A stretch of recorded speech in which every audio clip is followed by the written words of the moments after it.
I'm Dr. Katherine Ramsland. I teach forensic psychology and behavioral criminology in the graduate program at DeSales University in Pennsylvania. I'm a researcher and a writer. I have recently published my 73rd book, Wow.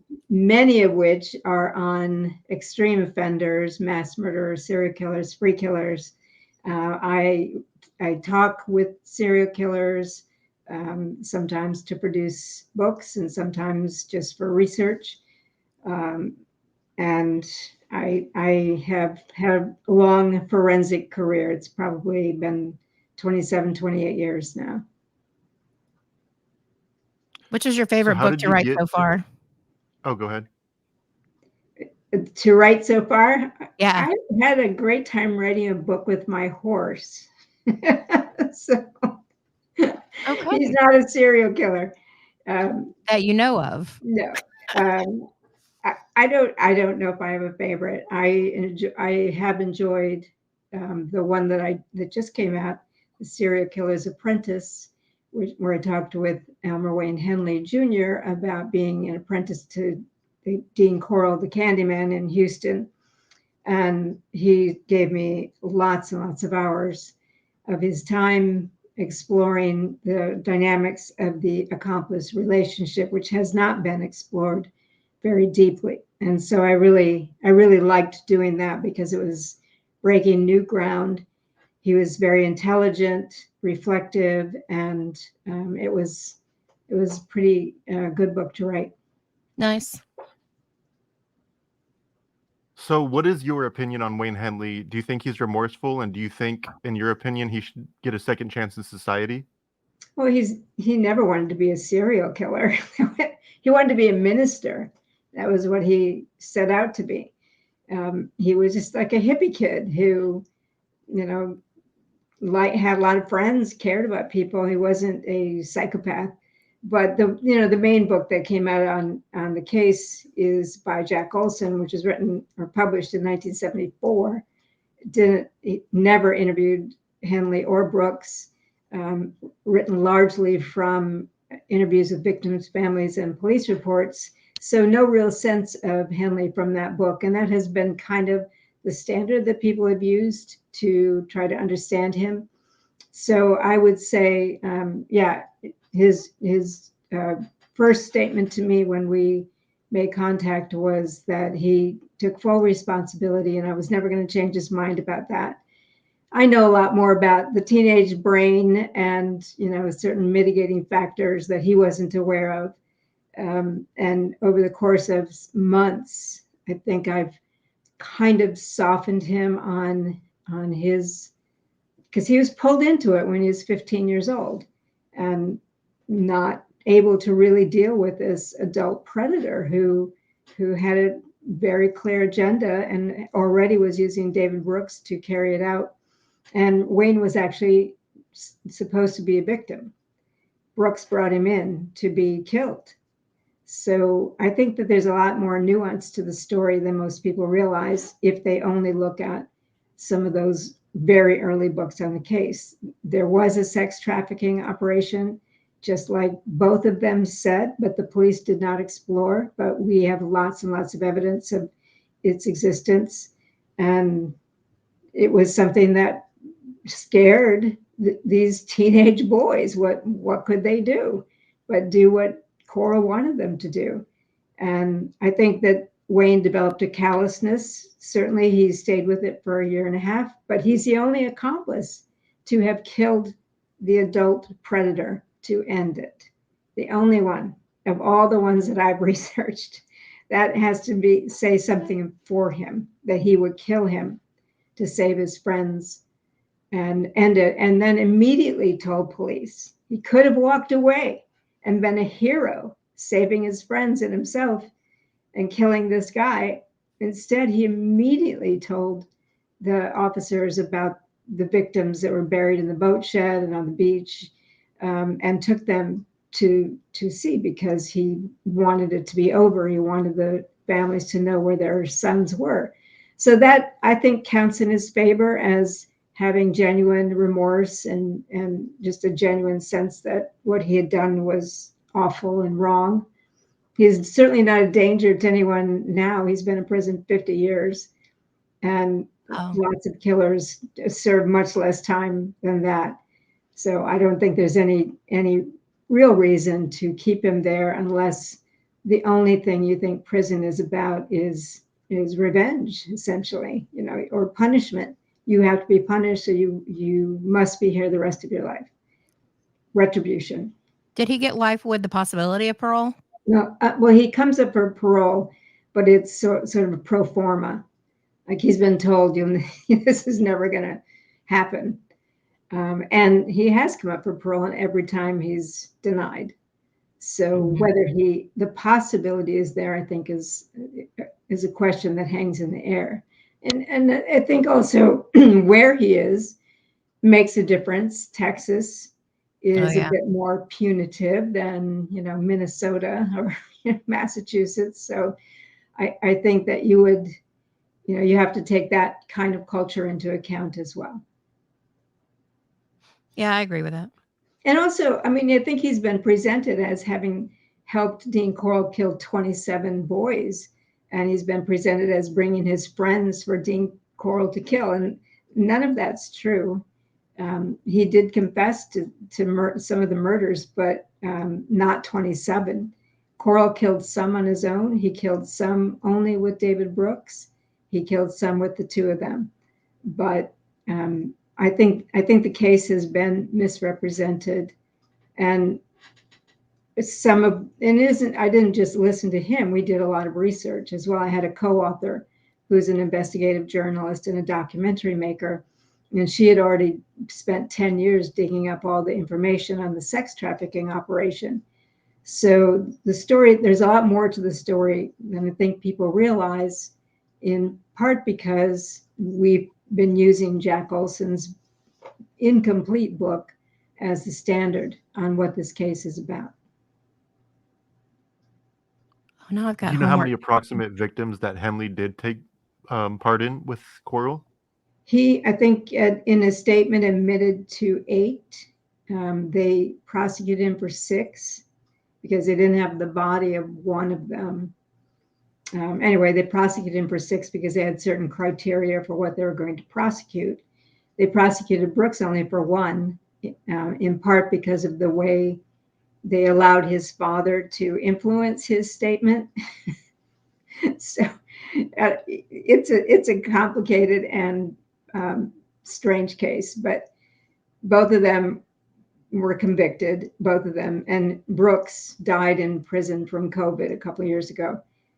So he was convicted of 1 and Henley was convicted of 6. So was he hands-on or was he just present during the murders? Do you know that? He did some hands-on. He was forced to when he was 15.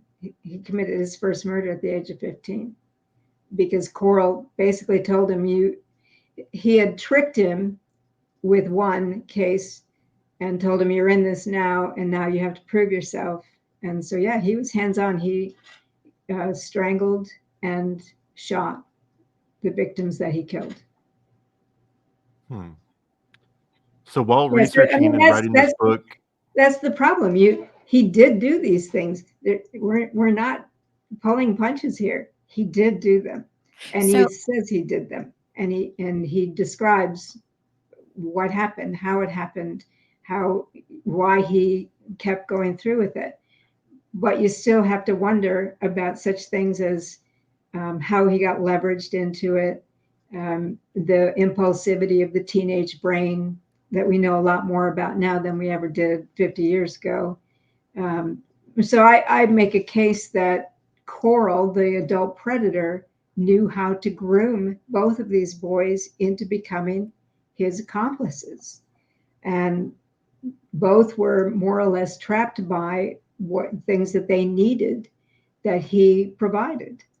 So it's I think an important book in that we're really looking at not just the vulnerability of these two guys, but of kids today and what adult predators are doing to find partners, not just prey, not just victims, but partners among vulnerable teens. So part of the book, and one of the reasons that Wayne wanted to do this book was to have some way to redeem himself a little bit, to be able to put statements out there of what people should be wary of.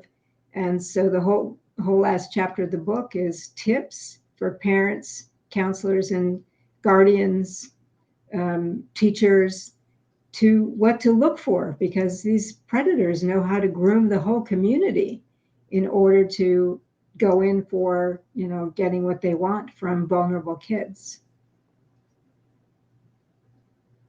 Love that.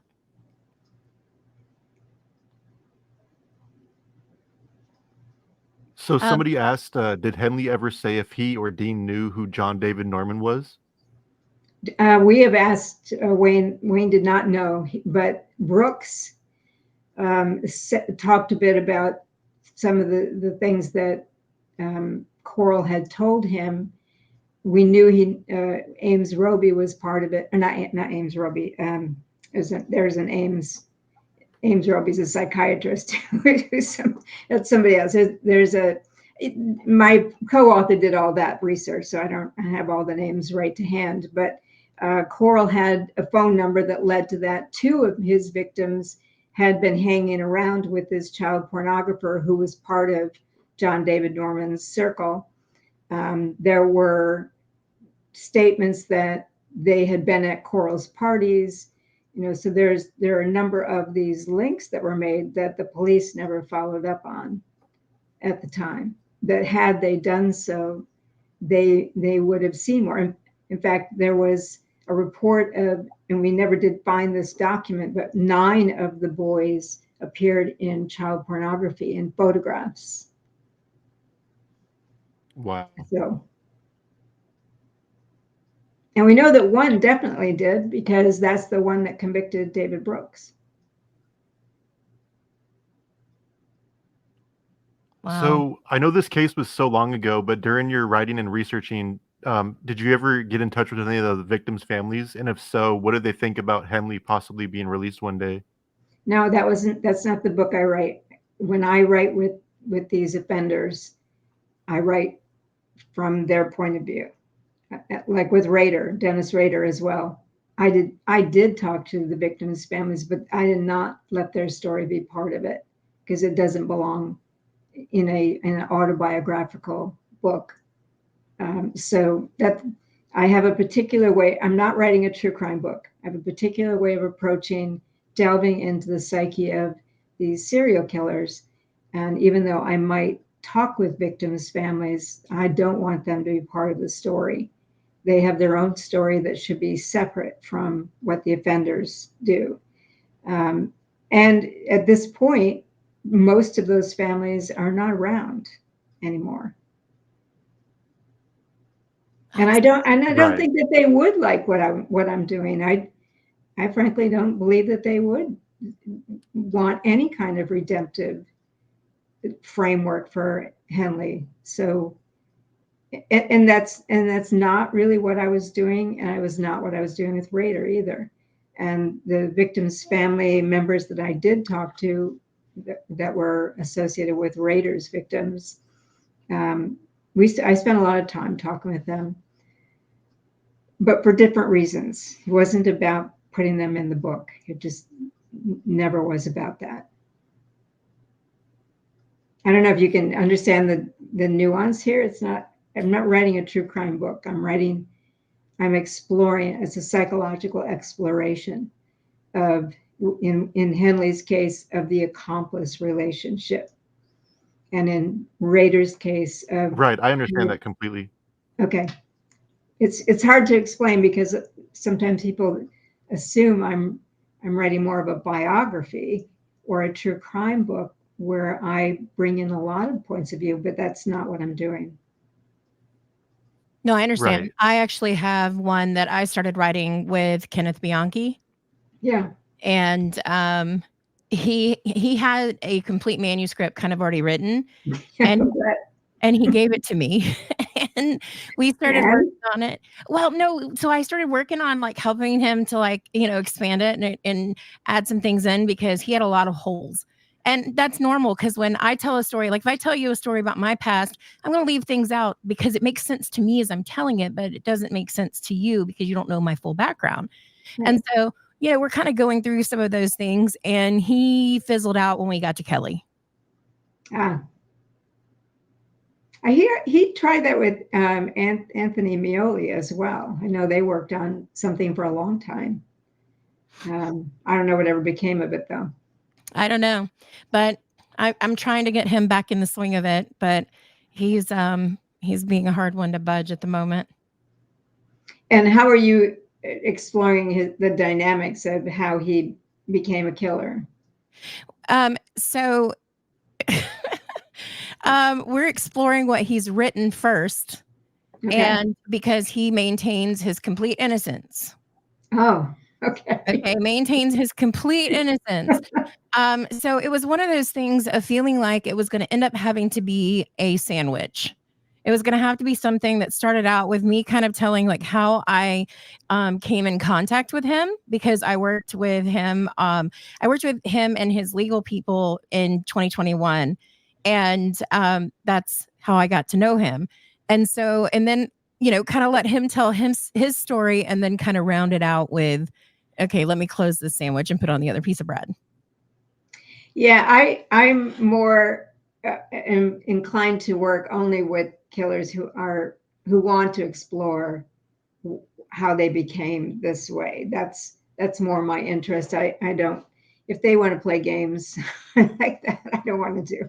I mean, maybe you think he's innocent. I don't think he's innocent, but I'll tell you honestly, I haven't ever explored the California crimes because when I came into the picture, we were working on the Bellingham appeal that he had from his where they had given him 10 extra years for not showing up to his parole hearing. So there was that. So I don't know anything about the California one because I never dealt with that. Okay. I guess and I know even if I put myself out there and some offender wants to now talk to me, obviously they could be lying, they could be exaggerating. There's a few I could name, I'm not going to name, who I know I wouldn't work with because I know right off the bat they're just going to lie, and so I wouldn't work with them. And Rader was interesting because he was such an outlier to the many formulas that we've come up with for serial killers. And I really was curious, and he genuinely wanted to explore. And we spent 5 years. It wasn't any brief process by any means. Yeah, I think he still misrepresented himself. And I knew the DA, so I had plenty of information from her and from the cops and from other correspondents. But I still needed him to want to put the effort into it. He read books. He thought about things. He responded to standardized tests and whatnot. And that's more my interest because there's only so much time a person has, and these things are time intensive. Al Carlisle, the prison psychologist in Utah who talked to Ted Bundy among others, understood this. He almost invented the long form analysis where he spent many hours, sometimes years, talking to some of these offenders to try to understand them. And that would be the kind of person that I would talk with. If Wayne Henley had said, well, I don't really want to do this, then I'm done. I'm not going to try to probe it out of him. If he needed to be willing to want this exploration, even though it was going to give him nightmares, which it did, maybe some PTSD. It was going to be tough for him, but I needed him to want to do this before I was willing to spend the amount of time and money that I did spend on it. Right. So with Dennis Rader, and I don't know if this is, feel free to just say, Amy, shut up. With the new task force that was happening and stuff like that, I heard bits and pieces just because I know some people who are involved in it outside of Seth. I know other people who are involved in it, and so I heard these little different bits and pieces, and I just kept thinking, wouldn't he just own up to it like he did to his other crimes? And I thought, this is kind of a waste. And then all of a sudden, next thing you know, it comes out and there's a headline and it's like, okay, well, this one wasn't him. That was a case I worked. So I can speak to that. Right, so let's just frame it with who is Dennis Rader, because we don't want to assume everybody in the audience knows. So Dennis Rader was a serial killer who began, at least what we know of, began killing in 1974 and quit in 1991. Killed 10 people in Wichita, Kansas. Mostly entered their homes to strangle them. A couple of them he then took out of the home and dumped, outside. His first kill was a family of 4, the Oteros, a father, mother, and 2 young children, a 9-year-old boy and 11-year-old girl.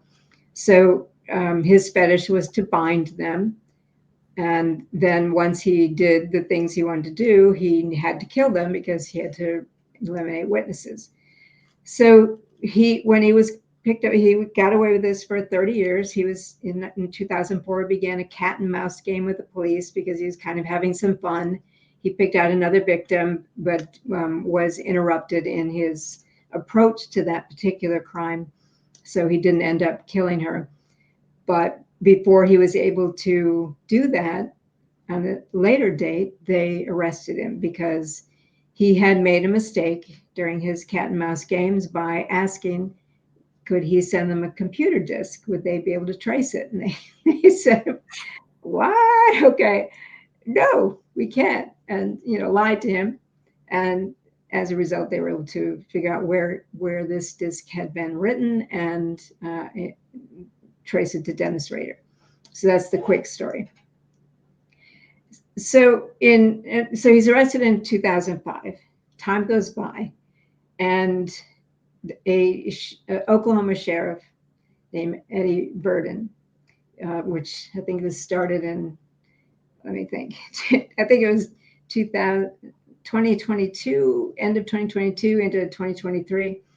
Verdon got the notion that his cold case from 1976, a young girl who walked out of a laundromat and vanished and never came back, that Rader's proximity, being in southeastern Kansas on the border of Oklahoma, suggested that maybe he had grabbed her because he had made all these journal entries, and one of which referred to a laundromat. And so Verdon decided that it was worth exploring. He came and he interviewed him, and then he began looking at a number of other cases that he thought Rader could be good for and that he had not told the truth.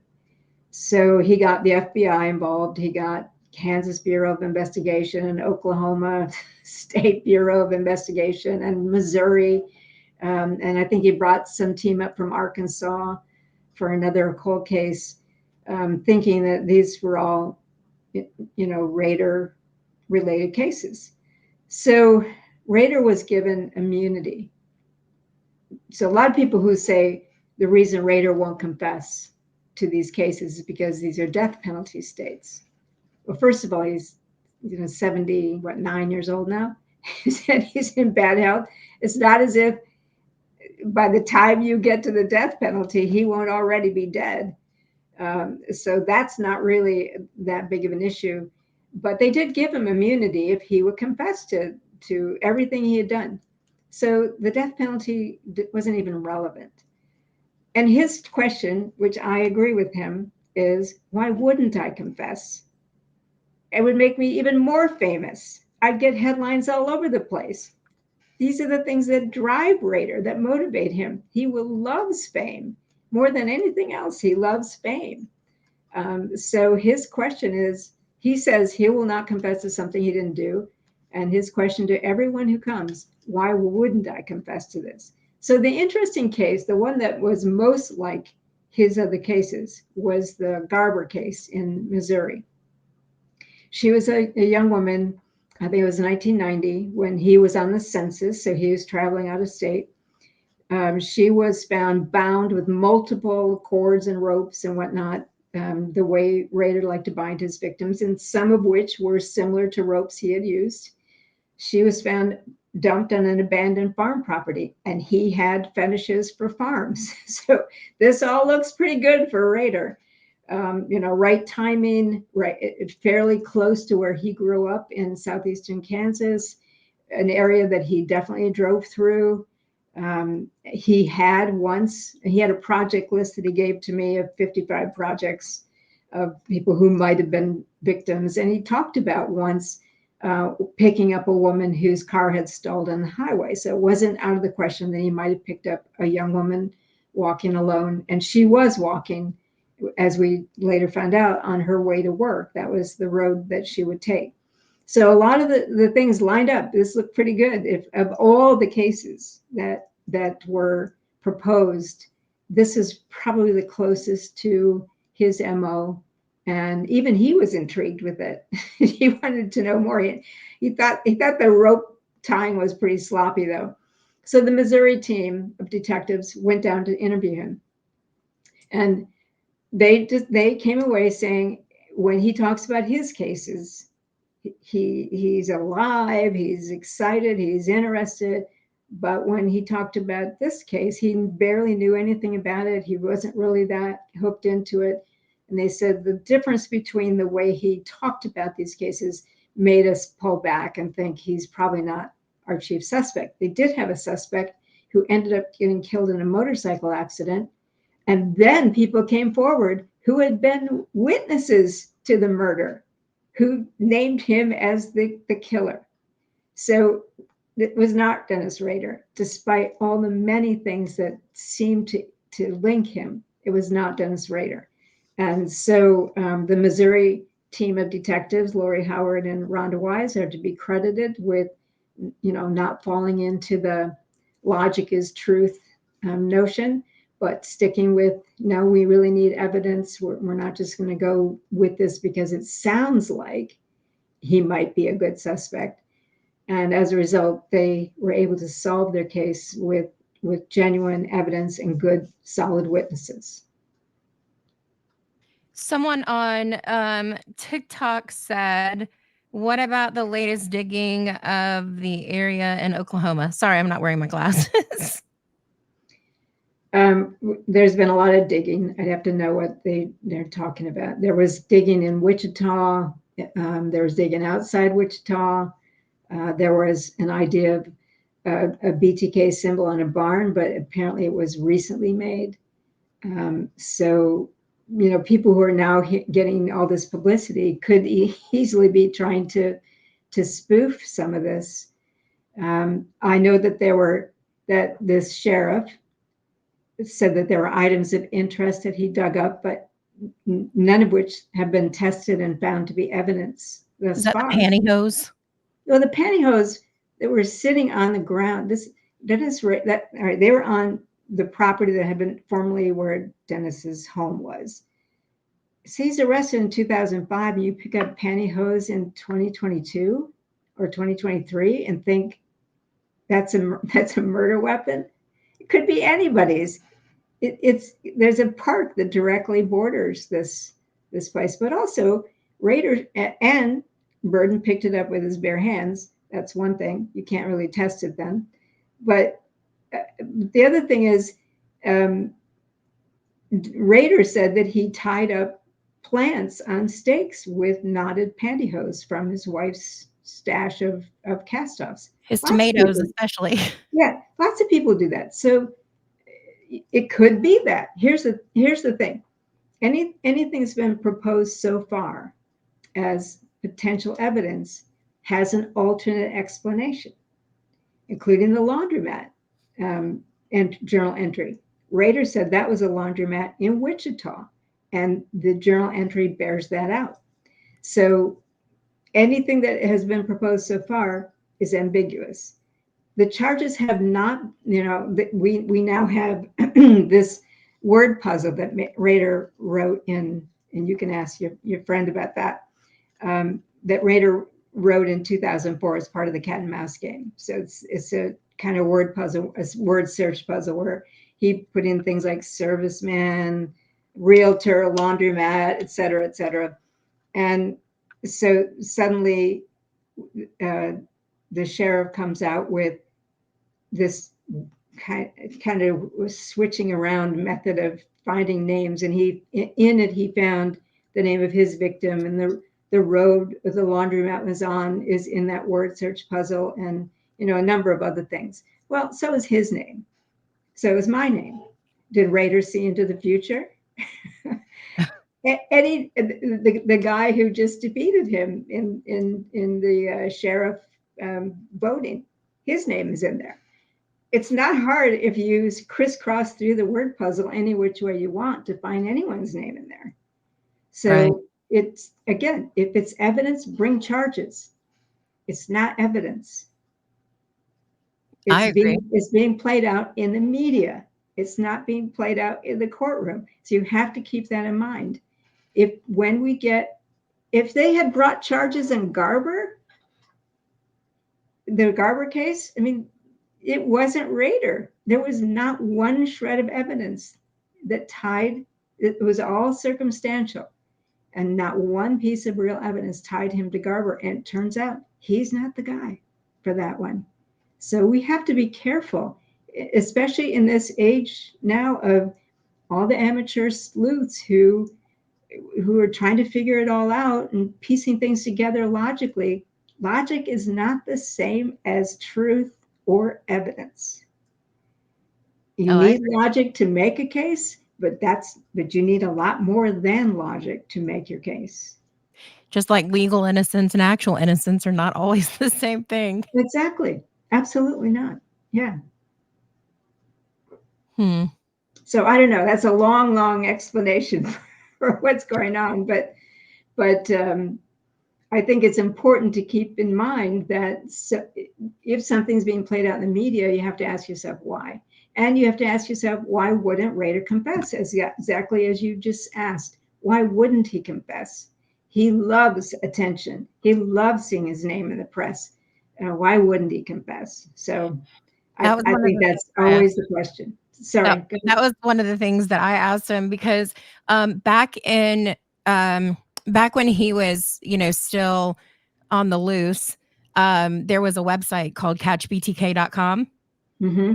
And it was run by Tom Voigt, and it had, message boards, and it had chat rooms and stuff like that in it. And Tom was always convinced that Dennis was in there in the group somehow, discussing with people and everything else.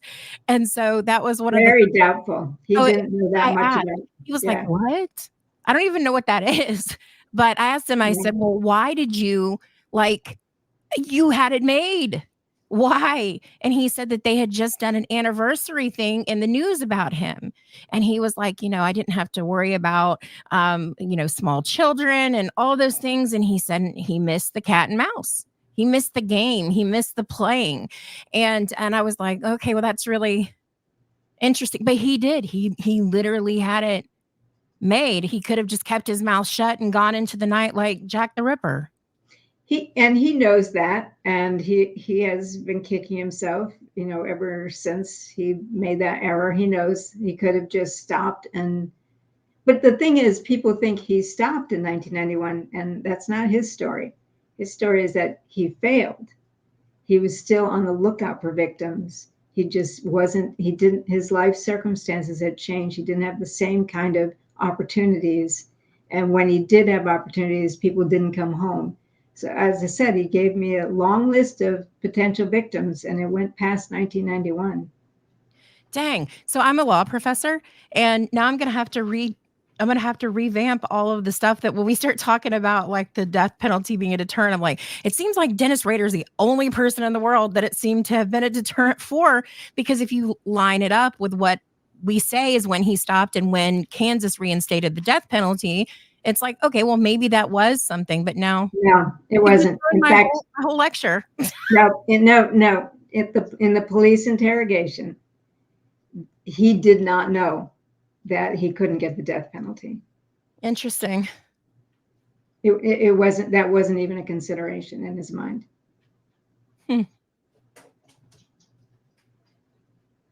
Sorry, Andrew, I totally hijacked you. Oh, it's okay. So, Dr. Ramsland, this is a two-part question. Whether you say yes or no, I'll go on. But with Dr. Michael Stone's scale and Dr. Brucato's scale, do you believe in that at all? Well, it's not a religion. Well, no. I mean, do you? I mean, my question is, where would you place them on the scale if you if you like abide by that scale with your research and everything like well, that. I mean, that's just a way to try to understand the level of, I mean, I don't even use the word evil. I just think it's too fraught with religious ideas and a variety of interpretations. So I personally wouldn't even use that, but I do get, and I really like Michael Stone. I mean, he's passed now, but I appreciated what he was doing. He put a lot of work into it. I've never seen a collection of crime books like his. It was unbelievable. But it wasn't scientific, and he's never said it was scientific. It was really a way to make comparative analyses to, just the malice involved, so that when you say a murderer, that's someone who murders, their husband in self-defense, obviously is not going to be the same as a torture killer. So Raider, I don't know. In fact, I think Brucato told me they didn't put Raider in. I think they did, but Raider was not really a torturer, despite the name.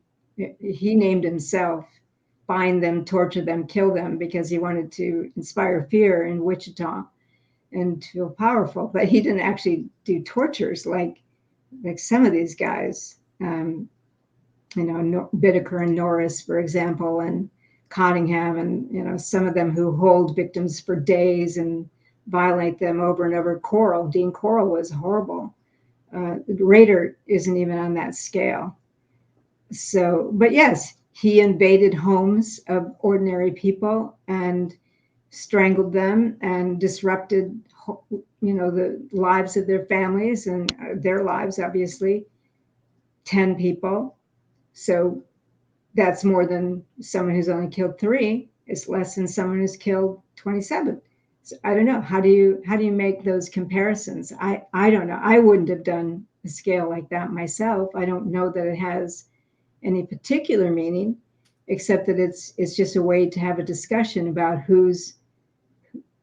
how do we compare this person to that person in terms of the kinds of things they've done and the way they developed. It's just a way to get a handle on, some of what these people are. I mean, we have over 5,000 serial killers documented, and many mass murderers, and and rapists who torture don't kill. So are they worse? Maybe. So it's hard to get a handle on when we're talking about these large populations.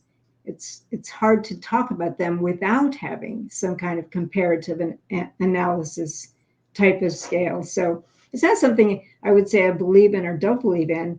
I think it was a valiant effort. I know that there's also one that's offered to the courts as a way to mitigate malice, degrees of malice. That's a different scale. That would be useful for juries. But I don't know how really useful it is to put, the 22 levels. It really depends on what your purpose is for using it. Somebody said, who lived in the community, said he definitely inspired fear in the community. Yes, he definitely did. And I knew the DA even before I ever talked to Rader himself. I knew her, and I knew other people there. And I've had many people talk to me since the book came out. I think it came out in 2016. Lots of people have talked to me about how terrified they were. Yes, he did. And that was the whole point of that name. He did not want to leave his name to chance. He didn't want to have a stupid name. So he named himself. And that just shows you the kind of control he needed to have, because control is largely what drove him. He wanted power over people. Right. So let me ask you this. Sorry, Andrew, to hijack you again.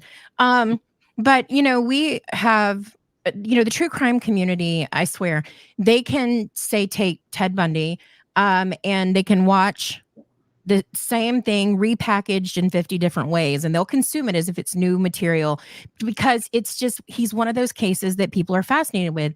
So we've continued to have serial killers since the 70s and the 80s, but why are we so obsessed with those? What is it about them? There's certain killers that are mediagenic and certain killers that are not. And it has a lot to do with the culture. When, a lot of the 70s and 80s serial killers continued to be fascinating to us. Gacy and, as you mentioned, Bundy, Ramirez, some of those. And there's been some, in this decade as well, that I think will play out over and over again. But I don't know. That's more of a cultural, a sociological question. I don't really study the sociology of all this. I'm much more interested in the cases, the case details, the way people, the trajectories of their development than I am in, the larger cultural issues. I really don't study those things. I mean, I can talk about them just the way anybody else can, without really much information, but I prefer not to. I prefer to stay within my expertise. Oh, I love case details. I love reading the documents and seeing the evidence, and give me discovery packets and stuff all day long. Yeah, me too. The lady who lived there, she said that it was she said that they had forgotten, but when he started again, it was even worse for the community psyche.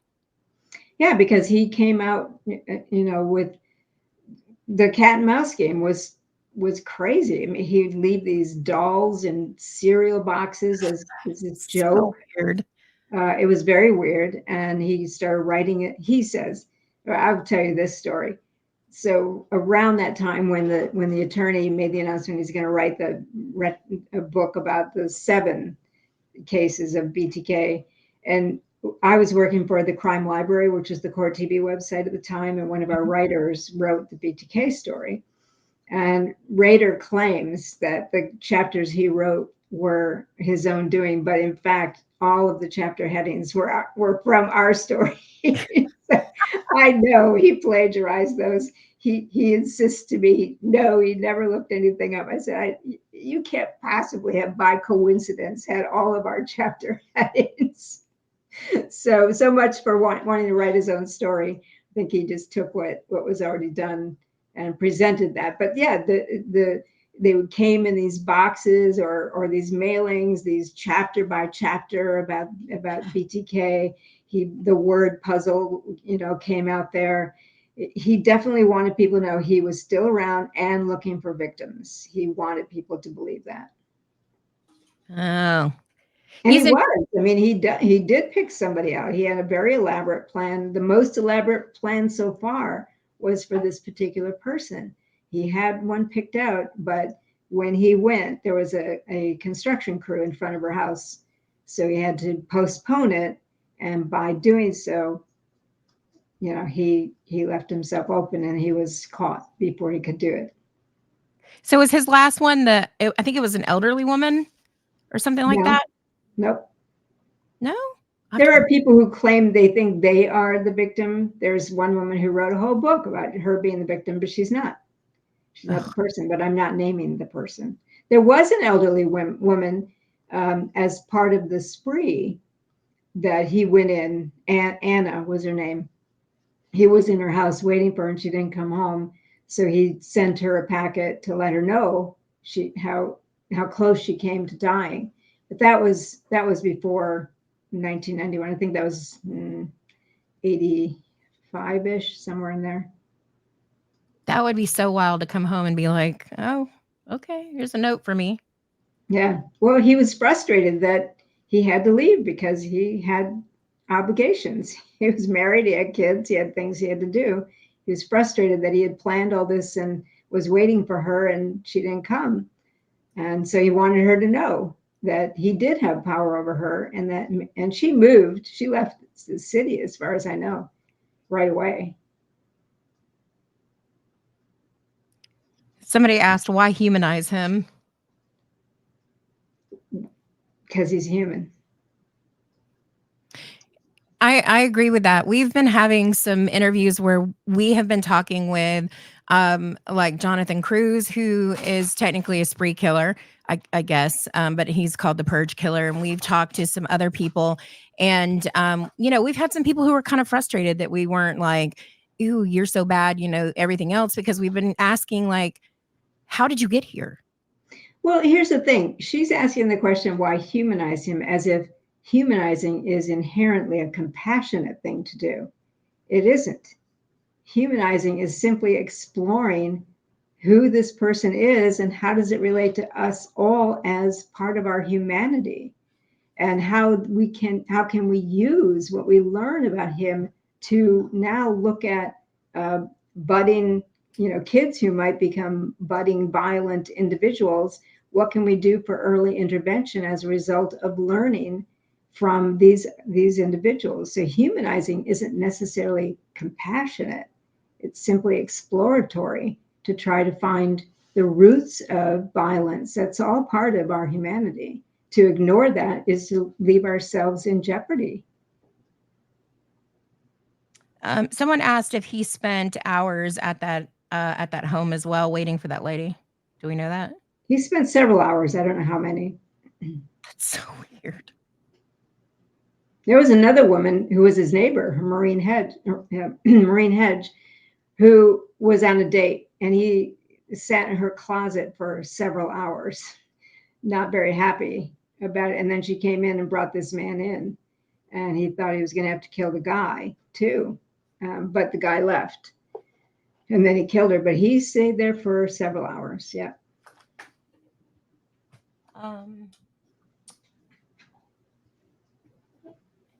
I've got to put my glasses on to see these. Okay, let's see. Someone said he was seen as a person in uniform to protect us. Another person said, if they were born this way, why make it seem like it's noticeable when oh yeah, we're not discussing Idaho. No. Idaho's still open, and I really don't think it's fair for anybody to talk about that case when it's open. I thought so. He did hide in the cupboard first. That's so weird. I can't imagine. He's an interesting character, though. Who are we talking about? Dennis. Oh. When I sent him so my first interaction with him, I had sent something and he didn't respond back. I sent another thing. He didn't respond back. I never used any of the people that I know him and be like, hey, I know so-and-so, I just was trying to do it organically on my own. And then I sent him a Christmas card and he responded. And of course he wrote on it and sent it back. And so that's what he likes to do. Yeah. I was like, this is so weird. Why did he send it back to me? Because he can't store it. He gets so much mail, and he's only allowed a certain amount in his cell. And now he's actually been moved to the infirmary. So he doesn't have a place to store things. He doesn't want to throw them out. Yeah, I've heard he's not doing well at all. He's pretty vibrant. I mean, yeah, he's old. He doesn't get exercise, and he does suffer from scoliosis. But so, Andrew, you asked me. You said a two-part question. You asked me the first part. Did you get the second part out? I don't remember. Oh yeah. Where he would fit on the scale. That's what I was wondering. Oh, okay. Yeah. Probably somewhere of the 22 levels, he's probably like 18, 19, something like that.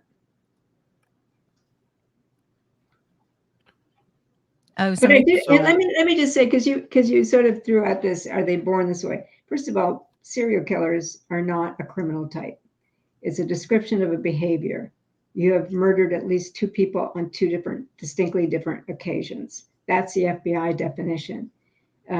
That is something they do, not what they are. Within that description, you have some typologies. So some of them have certain things in common. But I think people confuse serial killer with psychopath.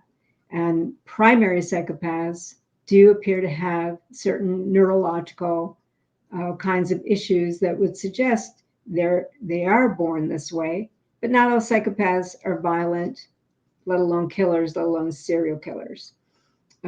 So we really can't say something like a serial killer is born this way, because it's just a description of a specific criminal behavior.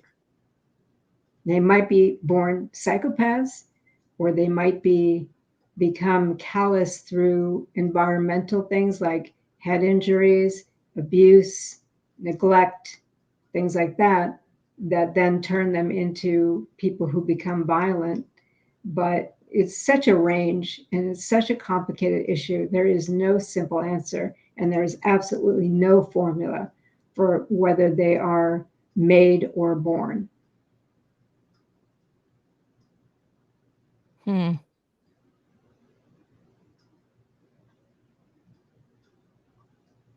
Now I'm going back and thinking about all the people that I've encountered. I actually had, when I was in law school, I started doing some guardian ad litem work, and I came across a kid that made me really, really, really like dig into this question, because it just, I don't know, there was a lot of environmental stuff from family, that played a part in how much did he potentially learn from things that, he saw and things like that. But I don't know. There's a lot of good work coming out of New Mexico on psychopathy and measuring, what we can with the brain. I would encourage anybody to read Kent Keel and his work. You can start with The Psychopath Whisperer, the book where he learned how to measure things, the neurological issues with the psychopath brain. And he has some chapters in there about kids at risk for becoming adult psychopaths. So there's plenty of material about it. It's just that there's just no simple answer to it. There just isn't. So my mom asked a question. Okay. What was like Dennis's home life? I don't even know that. Was he ever in foster care, or he have two parents?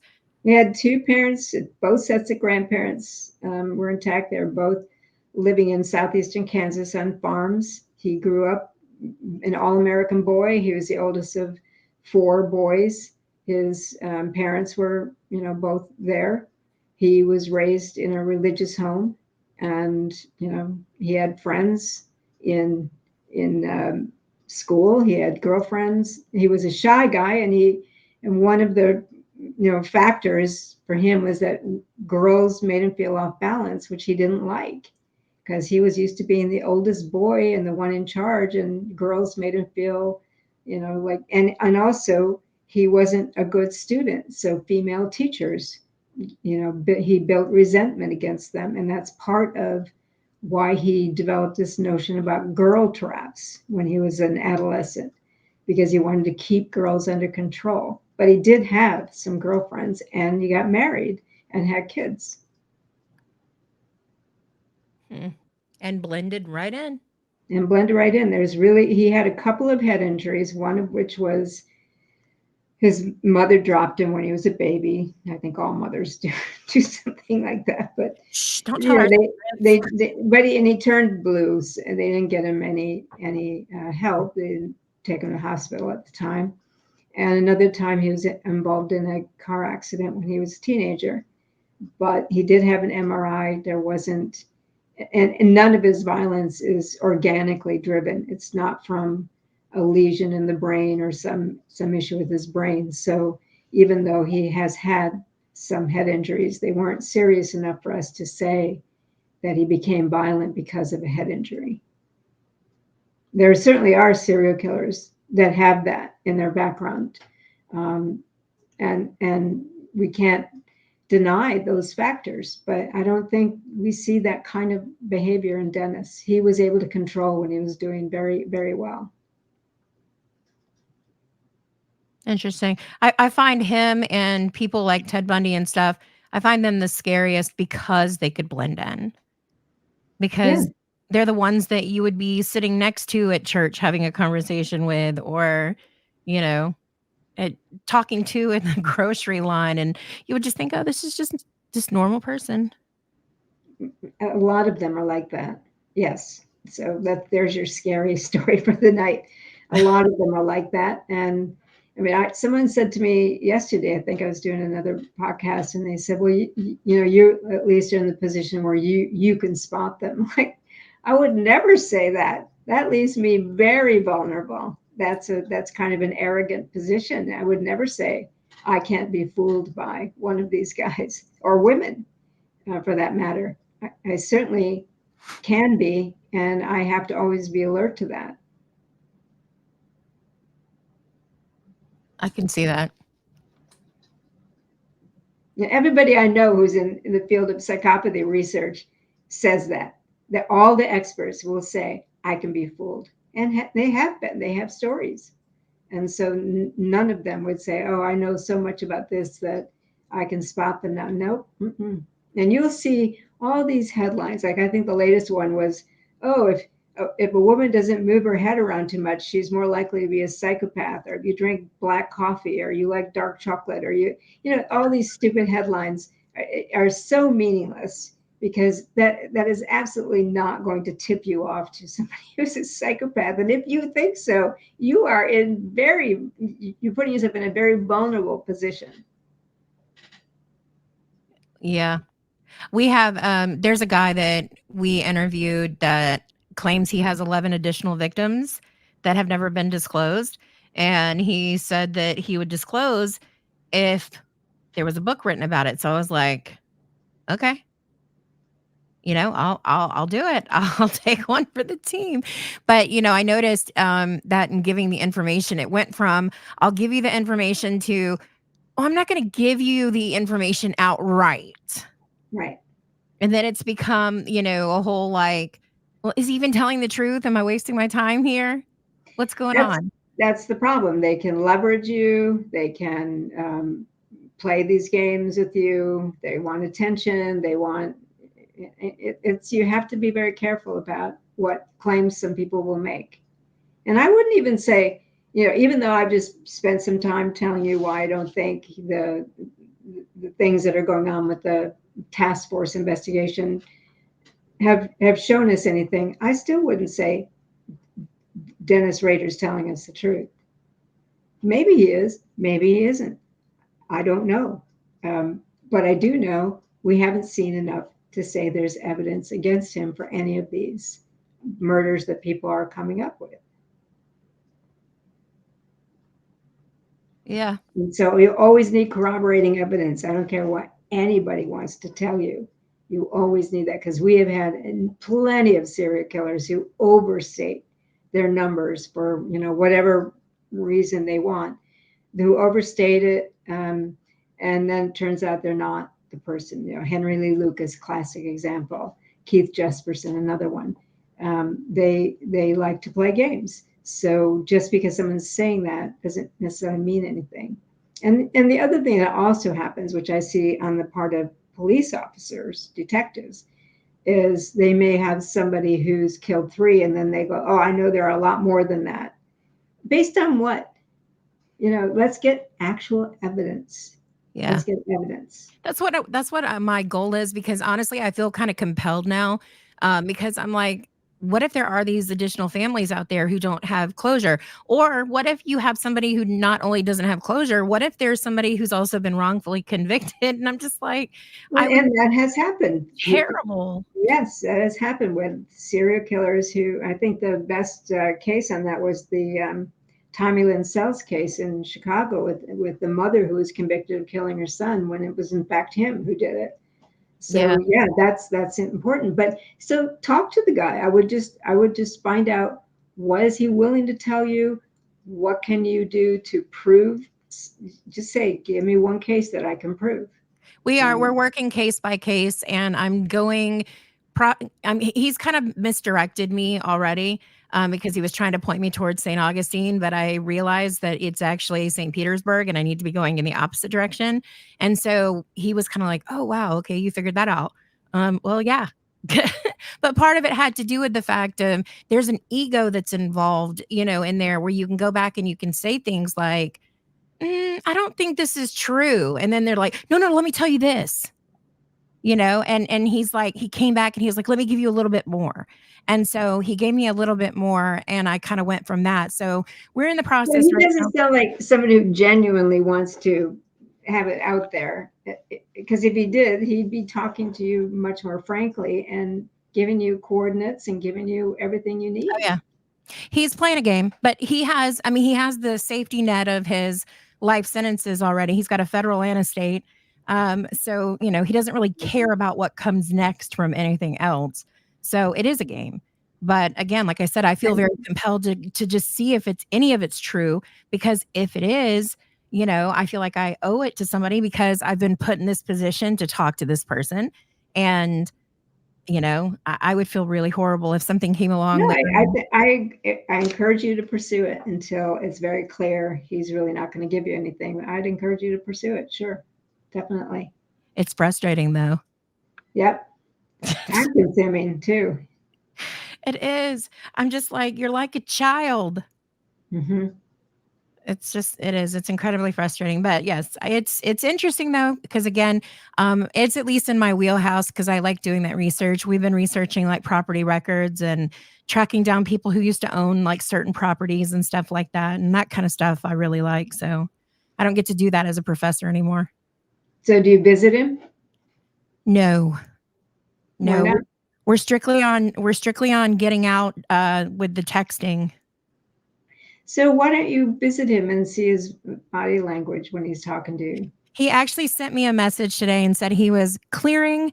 He said now that I've made progress, he said, I'm clearing a phone number off my list so that I can get you on. So I will be doing that. All right. I don't want to ask, anything. If you're trying to get a book or something out of it, I don't want to ask. I already have a publisher. I ghostwrite. Okay. Yeah. So what kind of victims are they? What's his victim type? So he technically, I don't know if he would fall under serial killer or not.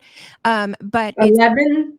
Well, what do you mean? I know, but see, listen, here's the thing is that there's no like premeditation really. And listen, I know because I even know there's a lawyer in TikTok right now. And I know that premeditation can be a brief fleeting thought. It doesn't have to be like planned out for any, substantial period of time. But he seems to be one of those people who gets super angry in a moment, and it's more like a rage. It'd still be a serial killer. Okay. There's rage. There are rage motivated serial killers. He's definitely rage, but his descriptions of the people so far are more along the lines of, he makes them kind of nameless and faceless. So he says like, there was one in Georgia and he calls her a dope head whore. And I was like, okay, I can't Google that. Right. I can't FOIA that. We're going to have something a little bit more concrete here. But that's the way he describes them. It's people who are disposable. Another one was an immigrant, and he was like, yeah, well, I mean, he was illegal, yeah, whatever. So you're going to have, yeah, it's going to be a matter of who cares. Right. We have plenty of serial killers who look in these types of populations, the sex workers and drug addicts and immigrants and whatnot. So what makes him stand out? Why would there be any reason why we would want to pay attention to him? That's what I would urge you to get at. What makes him think he has something to offer? He wants the infamy. I can tell that part about him. Yeah, well, then get him to say what he has to offer. What does he have that makes him stand out, that makes us want to know more about him? Because he has done something that others haven't done, or he has something in his background that refutes our theories, or, get him to tell you why he's special. Okay. Ooh, I'm gonna phrase it just like that too. Why are you special? Yeah, because that's what will start getting him thinking, what is it about me that merits a book, for example. I definitely think that because he's been giving me a lot of his background, like his childhood, and like he's gone into pretty great detail, particularly with some stuff with animals and stuff. And I'm just like, yeah, you're kind of fitting the mold here on a lot of things. You're checking all the boxes. So that's why I would want him to say why. Why does it matter? Why do we need another account of some serial killer blathering on? Right? We have plenty of those. What makes him special? I get these letters a lot. Lots of people want me to write their books, and if you're just people that we know a lot about already, no. I have, my time is important, and I want to research things that we need to know about, like the accomplice relationships, because we haven't done very much research on that. And that book turns out to make a contribution. Rader was an outlier to many of our little FBI formulas that made him really interesting to study. So, what makes this guy unique? What does he bring to the table? Okay. I'm going to ask him. Don't tell him I said that. And if you want to know, just write Dr. Katherine Ramsland. He's a professor too. I do, this is one of those things I was talking with my boss earlier, because my boss always tells me, she's like, can't you get a better hobby? Yeah. Because back in April, me and a friend, we went on a cadaver search. And so she had told me the week before, she's like, it's spring break. She's like, you need to take some days off. She's like, don't tell me that you're not going to, just take at least 1 or 2 days off. So I did. And so when I came back, I said, well, let me tell you what I did on my days off. And I said, and I bet you're never going to tell me to take days off again, are you? And she was just like crocheting, like knitting. And I was like, look, it's what I do. It's what I do. And she knows about like this whole journey with this guy and stuff. And she's just like, again, she's like, I just don't even know how you can do this. And I was like, it's fascinating. I'm not here to like admonish somebody for I don't know if people really understand this, but they get so much hate mail. They get so many death threats and so many ill wishes and everything else. I'm more curious about like how they got here and what can be done to prevent this. And I think a lot back to that kid that I was working with, because he was 13. At 13, he already had multiple battery victims under the age of 5. He had a rape victim under the age of 10. He had sexual assault victims that were same sex under the age of 10. And he had attempted murder victims. And we're like, this is a kid. Yeah.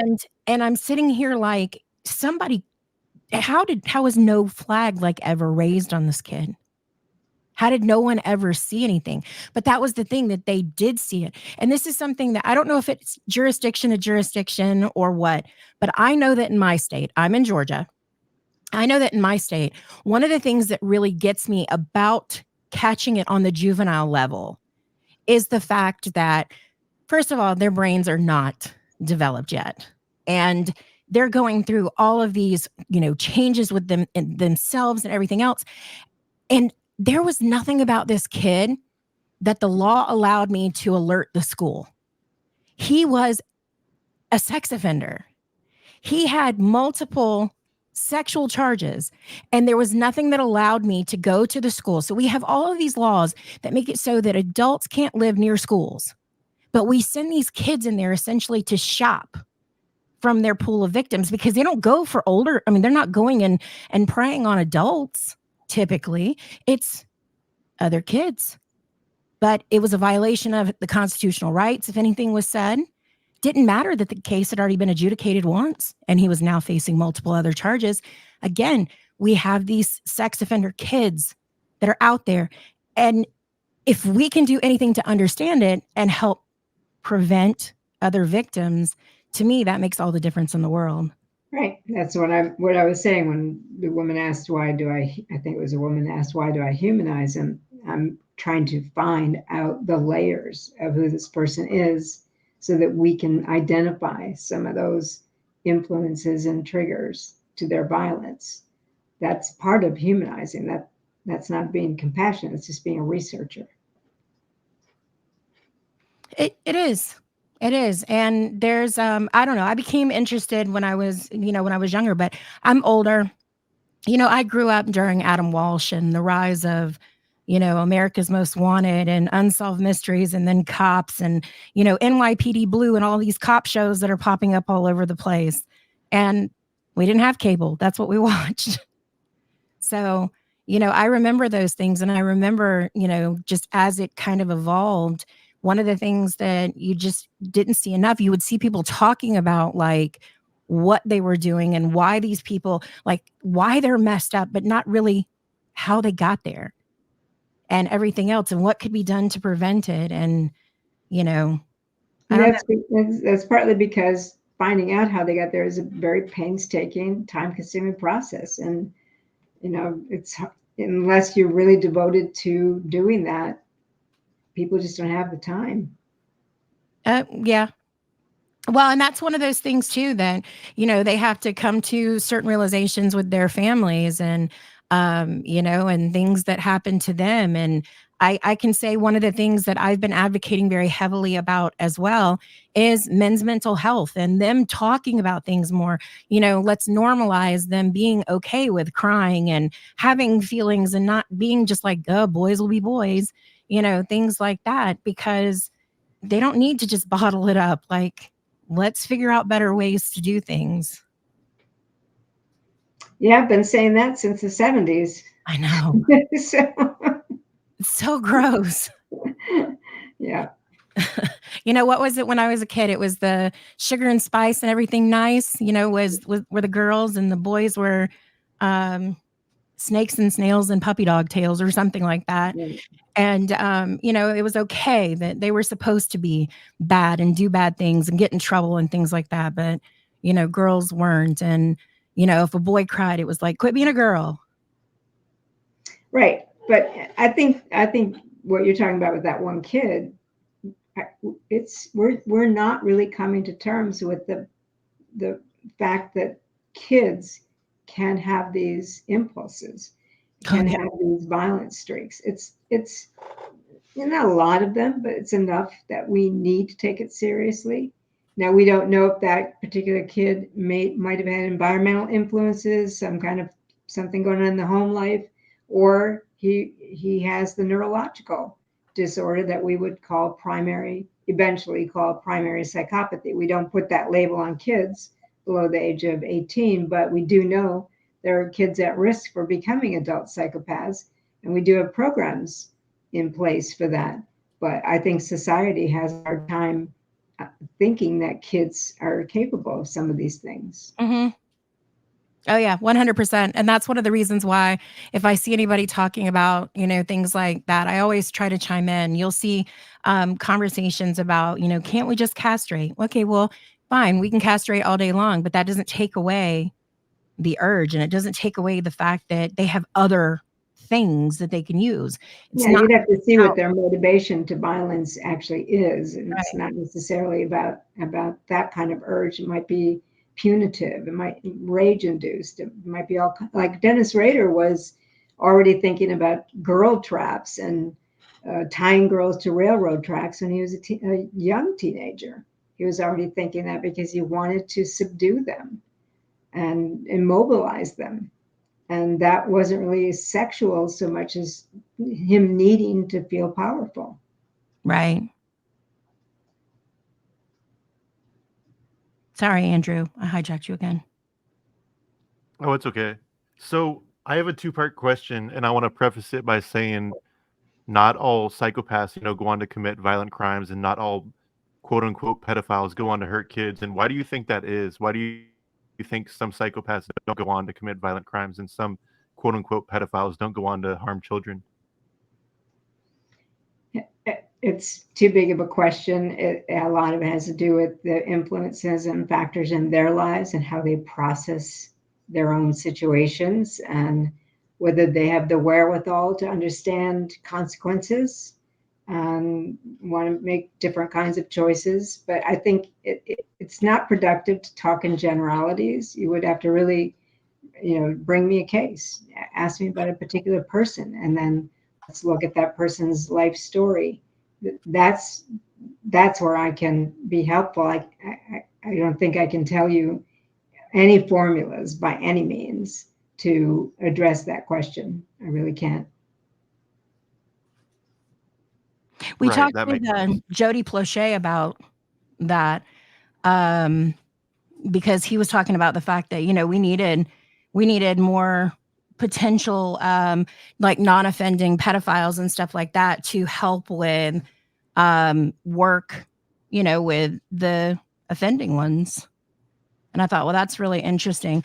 And for those who don't know, Jody Plauché is the one whose dad was the guy who killed his son's kidnapper and sexual abuser on national TV back in the 80s.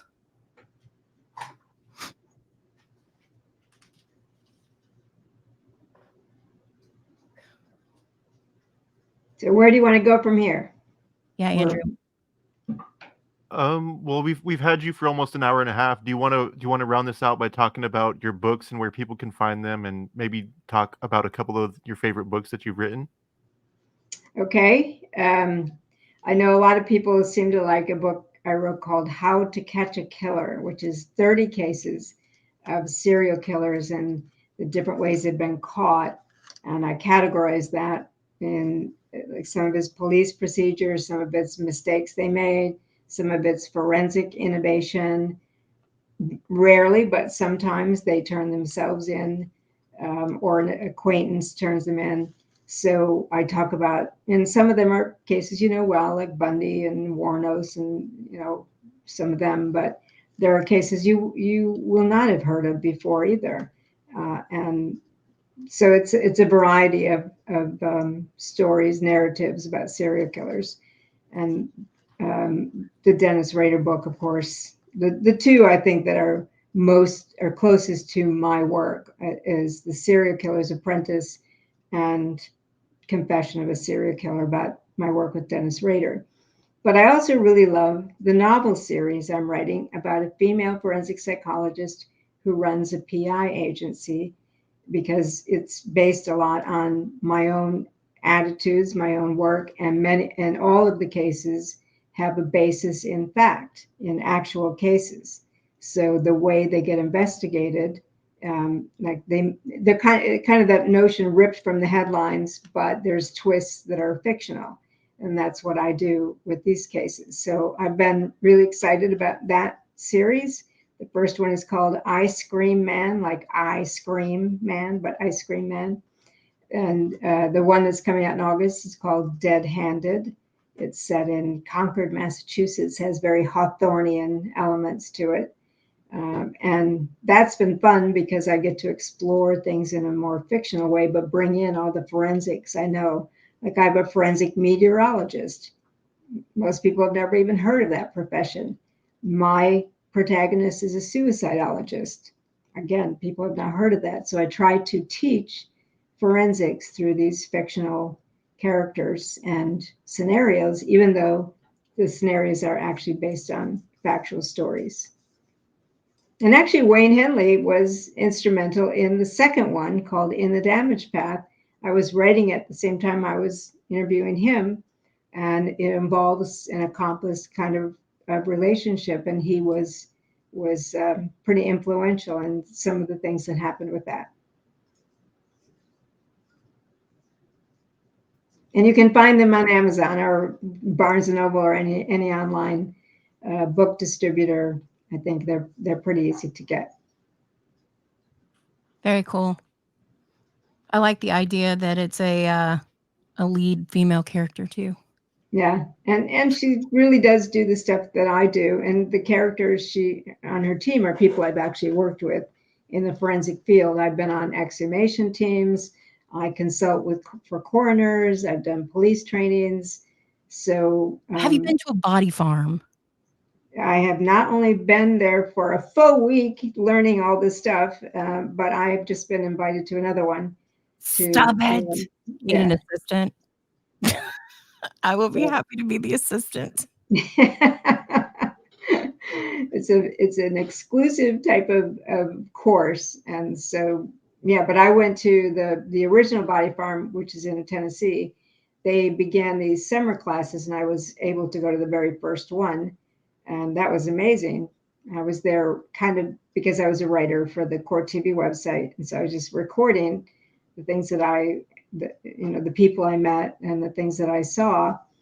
And we learned a lot about forensic anthropology and how to put together shattered skeletons and figure out what all the bones were and what age and what gender and occupation. And I learned a lot. And that comes into the novels. Very cool. I worked with the one out in North Carolina when I was doing work with the Atlanta child murders case. And they were so kind and so amazing. I went back to them not long ago to ask them about a case that happened here in Georgia where a woman was found mummified. And of course, I'm sitting there Googling like how to mummify a body and getting everything that has to do with ancient Egypt and stuff. And I was like, listen, I'm just going to go straight to them.